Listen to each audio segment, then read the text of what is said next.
Assalamualaikum warahmatullahi wabarakatuh. Salam seniman gombal. Salam sukses untuk para laskar penjahit Indonesia. Baik bunda pada semuanya. Kali ini saya baru selesai lembur teman-teman. Lembur sekarang itu pukul 1 lebih 30 dini hari.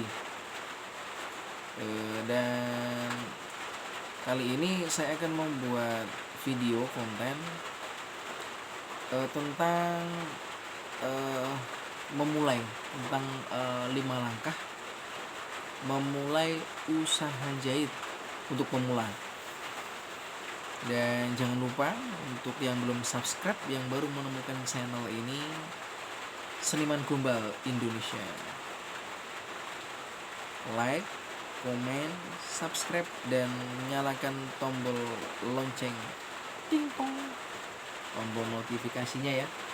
Udah pada semuanya. Baik teman-teman, langkah apa saja berdasarkan pengalaman saya yang saya jalani dari merintis usaha jahit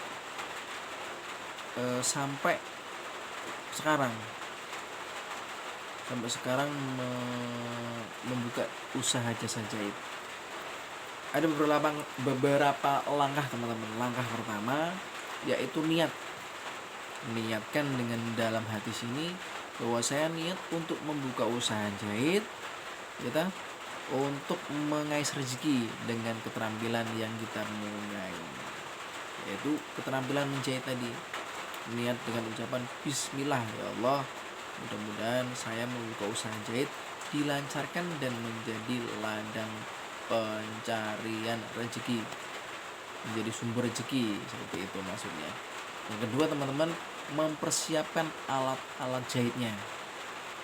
Alat-alat apa saja? Wajib harus punya mesin jahit, nggak harus yang mahal, nggak harus yang baru. Pakai mesin jahit hitam dulu, butterfly, yang harga second itu biasanya ada 300, 500, tergantung kondisi ya teman-teman ya.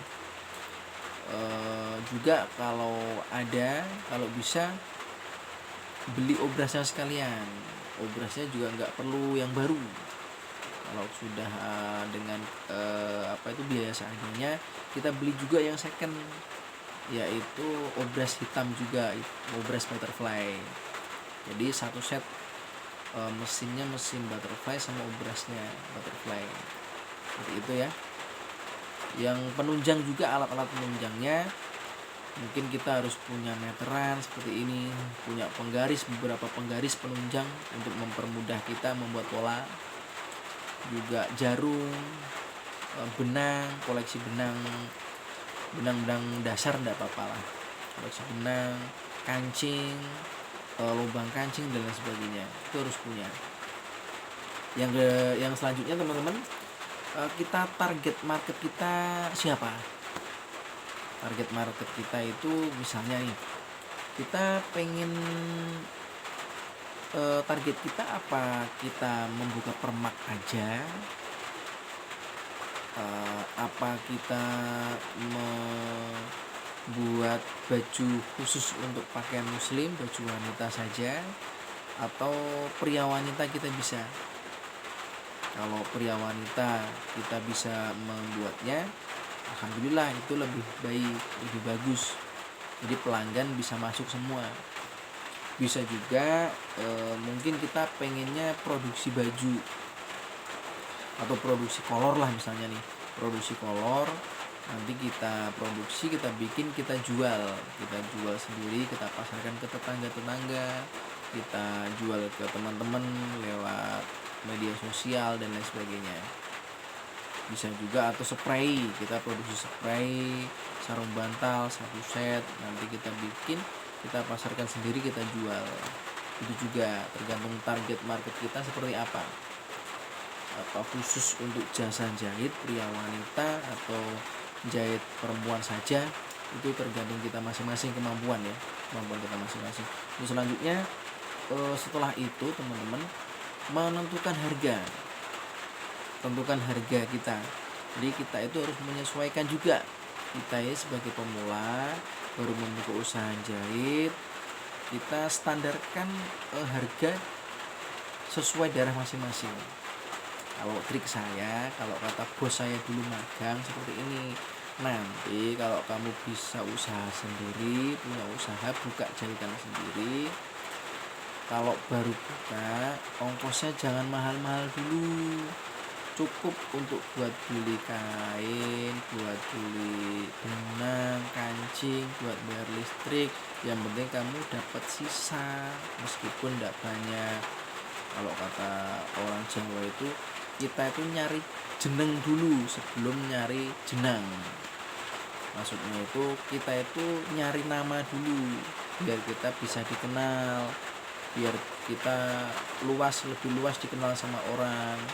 Baru nanti kita nyari jenang. Jenang itu kalau bahasa Indonesianya itu nyari jenang itu manis, teman-teman.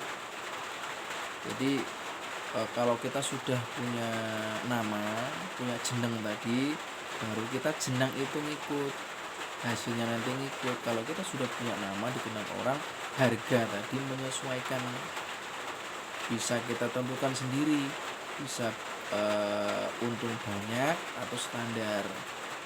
Jadi menentukan harga itu tidak bisa dibatasi untuk harga ya teman-teman ya, untuk teman-teman pemula ya, karena setiap daerah itu masing-masing punya harga sendiri. Contohnya saya nih di Solo Raya, di pedesaan sama di kota itu sudah beda harga. Kalau kata Mas Nunung itu, Mas Nunung Pacitan, itu harga itu tergantung cara jalannya. Maksudnya cara jalan pejabat, orang menengah ke atas itu kan terlihat pakaiannya, itu kan terlihat, orang PNS, pegawai dan sebagainya, sama pelanggan kita yang pelanggan biasa, mungkin yang ekonominya di menengah ke bawah, kan harus kita bisa memilih, bisa melihat seperti itu. Jadi tentukan harga sesuai daerah masing-masing, sesuai standar kualitas kita. Itu mengenai penentuan harga. Untuk yang selanjutnya teman-teman, cara pemasaran. Bagaimana cara kita memasarkan usaha kita yang baru buka, yang baru merintis misalnya. Kita kenalkan dulu, kita bikin baju mulai dari keluarga kita sendiri. Bikinkan baju tetangga kita, teman-teman kita kenalkan jahitan kita. Nanti kalau teman-teman tetangga kita cocok sama jahitan kita, insya Allah kalau teman kita baik ya, mereka akan memasarkan usaha kita. Oh, kalau mau bikin baju di tempat teman saya aja, jahitannya bagus, nyaman dipakai, harganya juga terjangkau, nggak terlalu mahal. Pasti kalau teman yang baik pasti seperti itu. Beda kalau teman kita yang tidak mensupport kita, itu beda lain lagi ya teman-teman ya. Yang keduanya, untuk yang selanjutnya yaitu kita branding ya. Cara pemasaran kita branding usaha kita lewat beberapa cara. Misalnya kita bikin banner di depan rumah seperti ini nih, di belakang saya ini, klinik busana number 9 in your style area. Jadi areanya styler di sini. Misalnya gini nih, buka melayani jas blazer, pakaian muslim, pakaian adat tradisional dan modern, gaun, baju seragam, jaket komunitas, baju komunitas dan lain sebagainya. Sertakan alamat lengkap, kita pasang di depan rumah biar orang lihat kalau kita buka usaha jahit. Itu ya teman-teman ya. Bisa juga lewat media sosial, sekarang lebih gampang lagi, bisa lewat story WhatsApp, TikTok, IG, Facebook, YouTube dan sebagainya. Itu cara pemasangan trik juga ya kan. Bisa juga kalau pengalaman saya dulu nih ya, saya itu nyebar banner MMT seperti ini, kecil, ukuran 30-40 lah. Saya tempelkan di pohon-pohon di pinggir jalan itu teman-teman, pinggir jalan raya, di perempatan, di wilayah pasar, keramaian pasar dan pusat-pusat keramaian itu. Saya pasang di situ, melayani jasa jahit profesional, melayani berbagai macam model pria wanita. Saya pasang di beberapa tempat alhamdulillah pelanggan itu mulai berdatangan, mulai awalnya nyoba-nyoba, nanti kalau cocok balik lagi dan mengasih tahu teman-teman yang lain bahwa mereka menjahit di tempat kita, seperti itu. Bisa juga kita bikin video tentang usaha kita, video saat kita jahit, saat kita motong, bikin video itu sinematik lah, saat kita packing dan lain sebagainya. Kita bikin video sebagus mungkin yang bisa edit ya, kita edit, kita gunakan sosial media lah untuk saat ini, seperti itu teman-teman. Untuk selanjutnya, pembukuan keuangan. Jadi penting sekali untuk teman-teman pemula ya, cara pembukuan itu. Jadi misalnya nih, seminggu ini kita membuat baju berapa piece, hasil kita berapa piece misalnya seminggu ini kita membuat 10 baju, per piece-nya itu harganya berapa dicatat lengkap. Jadi itu kita anggap pemasukan. Nanti kalau kita beli alat jahit, beli benang, kancing dan lain sebagainya, kita ambil di situ, kita tulis pengeluaran. Jadi kalau bisa dipilah-pilah antara uang hasil usaha sama uang keperluan lain. Kalau toh memang harus diambil, harus ada catatannya tadi, biar nanti pembukuannya baik. Seperti itu. Untuk selanjutnya, setelah pembukuan ada beberapa trik dan intrik yang sesuai yang sudah saya alami, khususnya mungkin tempat ya, mengenai tempat. Kalau zaman dulu saya merintis itu tempatnya di pinggir jalan, kalau bisa menyewa kios lah, misalnya menyewa kios di pinggir jalan, itu nanti lebih banyak orang cepat mengenal kita, bisa menyerap pelanggan-pelanggan baru datang. Tapi bisa juga kalau di rumah, seperti bunda-bunda yang harus melakukan aktivitas di dalam rumah, itu bisa juga untuk di rumahnya masing-masing, tinggal kita pasang banner di depan gang atau yang lain sebagainya. Itu bisa membantu untuk promo kita. Jadi nggak harus di pinggir jalan teman-teman, di rumah pun insya Allah bisa. Terus selanjutnya, setelah beberapa langkah tadi, sudah waktunya kita mulai upgrade terus. Kita upgrade mesin, mungkin kalau sudah punya tabungan, kita bisa beli mesin yang expired, obrasnya juga yang bagus, yang harganya lumayan mahal ya, meskipun second. Kalau mesin jahit second itu misalnya merek tipikal itu sekisaran 1.800.000 sampai 1.700.000 sampai 2 juta, tergantung kondisi barang mesinnya itu tadi. Selanjutnya teman-teman, kita upgrade juga skill kita. Maksudnya itu kita upgrade ke kualitas kita juga. Kita harus kualitas itu diutamakan ya, kualitas diutamakan dan upgrade skill kita, karena model itu setiap tahun itu beda-beda. Setiap tahun beda-beda, kita harus lebih mengasah skill kita untuk praktek dan praktek lagi beberapa model yang belum pernah kita coba untuk membuat, seperti itu. Kalau seperti saya kalau di kampung itu saya dikenalnya penjahit perempuan teman-teman, karena pelanggan saya itu rata-rata itu bunda-bunda, besti-besti, seperti itu. Apalagi istri saya temannya kan teman di pabrik itu kan banyak. Jadi alhamdulillah ada beberapa teman istri, nanti keluarganya itu jahitnya ke saya. Itu salah satu sumber rezeki, seperti itu ya teman-teman ya.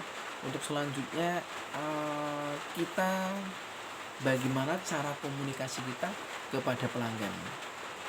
Dikenalnya kalau orang-orang pinter itu, orang-orang pendidikan itu namanya public speaking teman-teman. Public speaking itu cara berkomunikasi kita, ngomong kita. Kan setiap pribadi orang kan beda-beda ya, bisa ngomongnya lancar, bisa ngomong di depan orang itu lancar, bisa juga untuk karena keterbatasannya masing-masing.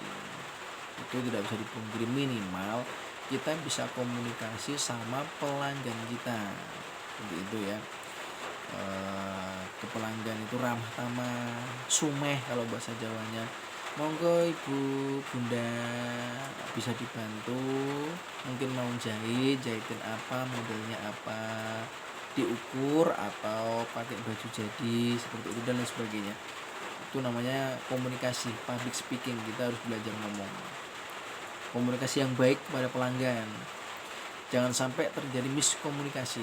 Trik saya yang sudah saya alami, misalnya nih ada pelanggan minta model ini, kalau bisa dicatat teman-teman, dicatat di buku catatan, minta modelnya seperti ini. Misalnya kalau sekarang lebih mudah, tunjukkan gambar, kita tinggal ikuti gambar, tinggal paling nanti perbedaannya pengen seletingnya di depan atau di belakang, pengennya kancingnya seperti apa, lengannya modelnya seperti apa, itu harus kita catat secara rinci.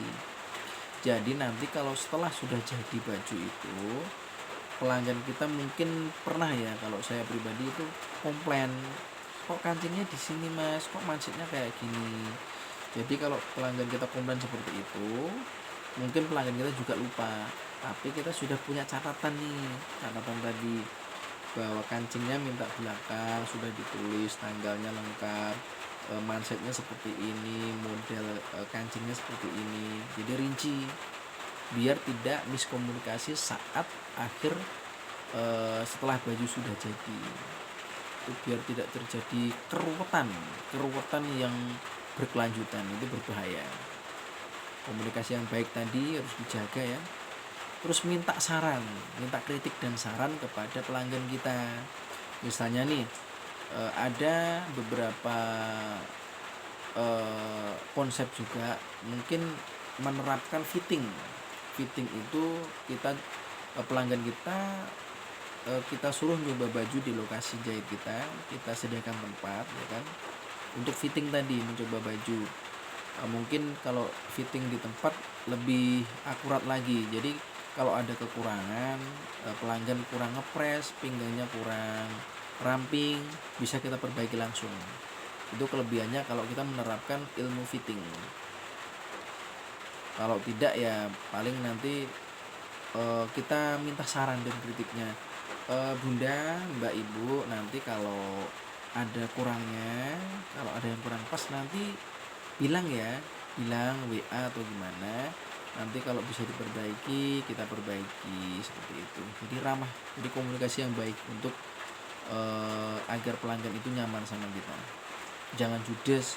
Kalau pelanggan komplain itu juga boleh judes ya, tetap senyum aja, pripun bu, kirang nopo, kurang apa, nanti kalau bisa diperbaiki kita perbaiki, seperti itu. Misalnya seperti itu. Jangan nanti pelanggan kita agak judes, sewot, kita juga ikut sewot, nanti malah perang saudara sebangsa senusa, seperti itu. Itu tadi ya teman-teman ya, mungkin beberapa trik yang sudah saya alami pribadi saat merintis usaha jahit, langkah-langkah merintis usaha jahit dan juga trik-triknya. Itu pengalaman pribadi saya. Mudah-mudahan apa yang saya utarakan bermanfaat untuk para pemula yang baru mau membuka usaha jahit, takut nggak laku, takut nanti jahitannya sepi. Nggak usah takut teman-teman. Selagi kita punya keterampilan, punya kelebihan, kita punya modal, bisa menjahit, bisa membuat pola, bisa menjahit beberapa model, kita mulai saja dulu, pelan-pelan, niat bismillah, mudah-mudahan dilancarkan rezekinya lewat keterampilan ini. Mudah panda semuanya, mudah-mudahan selalu sehat ya. Jangan lupa dukung terus channel ini, Seniman Gombal. Yang belum subscribe, yang baru menemukan channel ini, mohon dukungannya untuk like, comment, subscribe. Agar apa? Agar nanti bisa lebih baik lagi konten-konten dari saya, konten-konten tutorial, konten-konten trik dan intrik saat menjahit dan lain sebagainya. Mungkin konten hiburan juga bisa, kadang juga suka saya posting upload hiburan. Itu niatnya untuk hiburan saja, mudah-mudahan terhibur.